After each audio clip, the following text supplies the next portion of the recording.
I just actually had an episode with Janet Napolitano. She was border governor. She was our DHS secretary.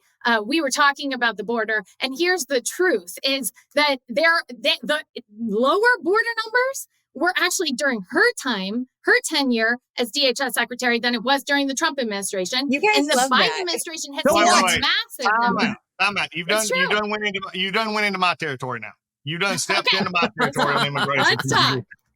Okay. Number one, the media back in Obama's last 4 years made a big production of the increases that were surging on the border. We actually stayed an extra week in the Republican-led House to make sure that monies and some other stuff were sent to the border because it was then, quote, a crisis. It then came down under border. If you want to talk to somebody about the border, talk to the border people like Tom Homans and other people like that. Don't go back to your Democrat surrogate from 5-6 years ago. Go back to ones who actually protected the border. When you also have a DHS secretary who then says it's legal to send these parolees through actual checkpoints when it's not in the law. That is not in the law. It is not available to them to actually just take people and say, look, we're going to make you legal by sending you through a regular port of entry and calling you parolees. That is not making it legal. That's just cleaning it up so it looks better for the media. The problem with the problem the Democrats have on immigration is this: is not only the human trafficking, it's now in Los Angeles, Chicago, and New York and places like that. It's now in your backyard, and you have liberal mayors screaming about it, saying the federal government needs to bail me out. The other part is here too, and here's what's going to solve this whole problem for the Democrats. Before it's already out there, I've already talked to Democrat operatives, I've seen some others. Here's what's going to happen in the next few weeks before the State of the Union.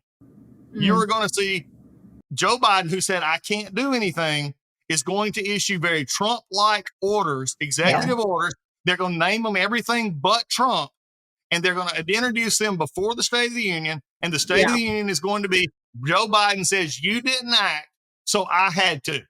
That's the solution, the Democrat solution to the border. I'll give you this. The ambassador, who was ambassador during our tenure to Mexico, also told me that the Biden administration is not the Obama administration. And Clearly. It is different in terms of implementation, which I will give you.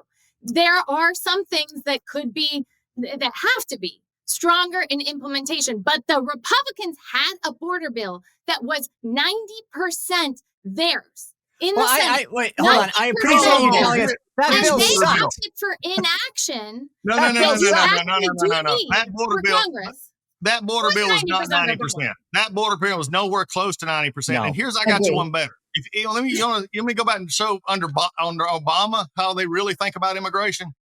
During 2009, 2010, y'all had Valhalla on Capitol Hill. You had the Senate with a veto-proof majority. You had the House with a very large majority, and you could have done anything you wanted. Anything you wanted. Stop. Anything you wanted.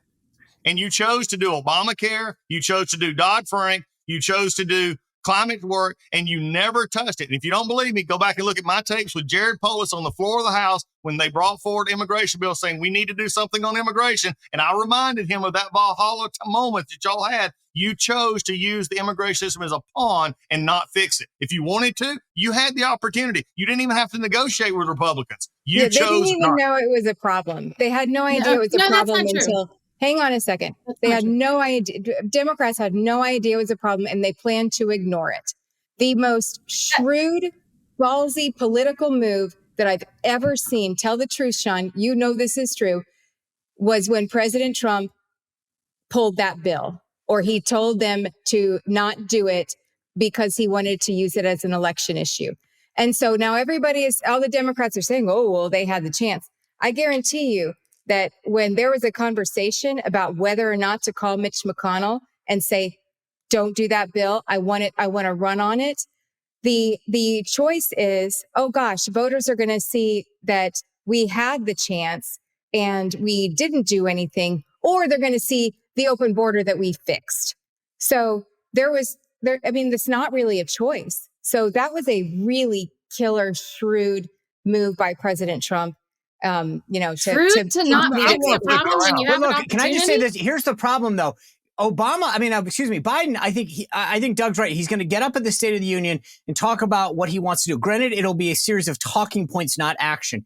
But the bottom line is, and this is the trap for the Democratic Party right now, Johanna, is if you guys do try to secure the border, even in word only, your progressive wing is going to freak out even more, and you're going to screw yourself with your base, or you're actually not going to do anything, which is what's really going to happen. And then you'll still have a problem with terrorism, fentanyl, etc., because we'll see it coming over the border. The bottom line is, I've told people this all the time, 60 Minutes had a piece the other night where they're showing open areas. The people are not going through ports of entry. And when the people are asked, did you call Washington? They'll say, yeah, they didn't want to do anything. The border is actually open. This isn't a talking point. It's physically open, and people can see it every day on the news and social media. And that's on Biden. And he has to choose between actually securing the border and doing what's right for the country, or appeasing his far left base, which is critical to his reelection. Yeah, Joanna, I'm going to actually give you a compliment here. It's a compliment. I think, and I mean this, I think the Biden strategy right now is the best strategy they have. I do believe that, because that's your compliment. He's not capable of doing anything else. He cannot get up and defend it in a hour-long press conference without cue cards that shows the reporter's picture and the question they're going to ask. He can't do what some of the other candidates do. If I was in your position, which I'm glad I'm not, and you're glad you're not in my position, I would take the debate and I would try to make it about Republicans not doing anything about it. The problem you've got now is that would have worked 4 years ago. That would have worked maybe even 3.5 years ago. It doesn't work now because of the problems that Greg Abbott and some of the other governors, by sending these migrants to New York, Chicago, Los Angeles, you've now put it in the back door of liberal progressive politics.